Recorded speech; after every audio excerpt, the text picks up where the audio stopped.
Aside from COVID-19 having an impact on player availability on a night-to-night basis in the NBA this season, injuries have also been piling up across the league. The rise in injuries may be stemming from a more condensed schedule and shortened offseason due to the pandemic as the league tries returning to its traditional schedule for the 2021-22 campaign. While there haven't been as many season-ending injuries as we've seen in the past, it always feels like a star player is missing 2 or 3 weeks due to a nagging injury suffered in a game or practice. Unfortunately, injuries are a part of the game, and this season has seen its fair share of them. To keep you updated, here's a running list of all the major injuries in the NBA, and how they are affecting teams and players moving forward. The Lakers have been hampered with injuries this season. It began with Anthony Davis going down with a strained calf. LeBron James soon joined him on the sidelines with a high ankle sprain, and newly signed Andre Drummond, brought in to help overcome AD's absence, hurt his toe in his Lakers debut. Fortunately, the team reportedly hopes to have Davis, who's missed the past 23 games due to discomfort in his Achilles tendon along with an adjacent calf strain, back in the lineup after the team's 5-game Eastern Conference road trip, making April 17 against the Utah Jazz the earliest date for Davis to return. Kevin Durant's time on the sideline is coming to an end. The Brooklyn Nets star is listed as available for Wednesday's game against the New Orleans Pelicans. Brooklyn hasn't necessarily needed Durant's ridiculous offensive production in his absence, going 18-4 in the time he's been sidelined with a hamstring strain. But getting him back healthy is paramount to this team's championship aspirations. Brooklyn is absolutely loaded with talent, from James Harden and Kyrie Irving to recent additions in Blake Griffin and LaMarcus Aldridge. Getting Durant back is just the cherry on top of the icing on top of the cake for a team that is already viewed as the favorites to win it all this season.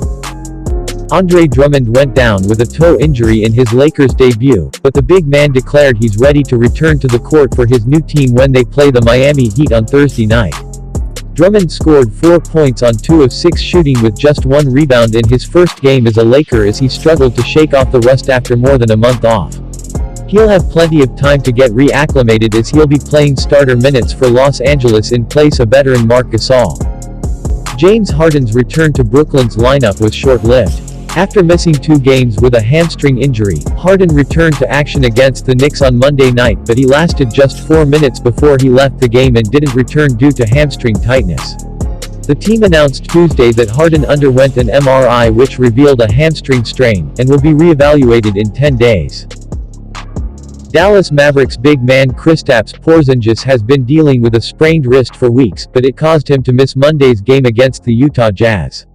Coach Rick Carlisle said he expects Porzingis back when the Mavs face the Houston Rockets on Wednesday.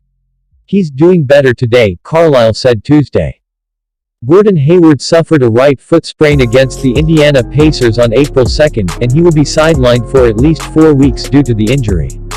The injury occurred in the second quarter of the contest against the Pacers when Hayward drove at center Miles Turner.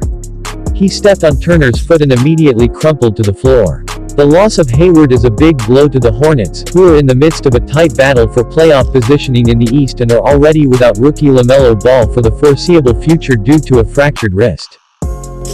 LeBron James suffered a high ankle sprain on March 20 when he tried to corral a loose ball, which led to Hawks forward Solomon Hill falling on top of his right ankle. It's been reported that James could miss up to a month of action, which is a monumental blow for a Lakers team that is teetering with falling further down the standings in the Western Conference. It's obvious LeBron is at the center of everything the Lakers do, so losing him for a significant amount of time isn't ideal. In the 6 games he's been out already, LA has gone 2-4, and it doesn't look like it'll get much better than that with the reigning Finals MVP sidelined. When LaMelo Ball went down with a fractured wrist, it was a punch to the gut for a Hornets team that's become the most exciting squad to watch in 2020-21. It was made even worse by the original announcement that he could miss the remainder of the season.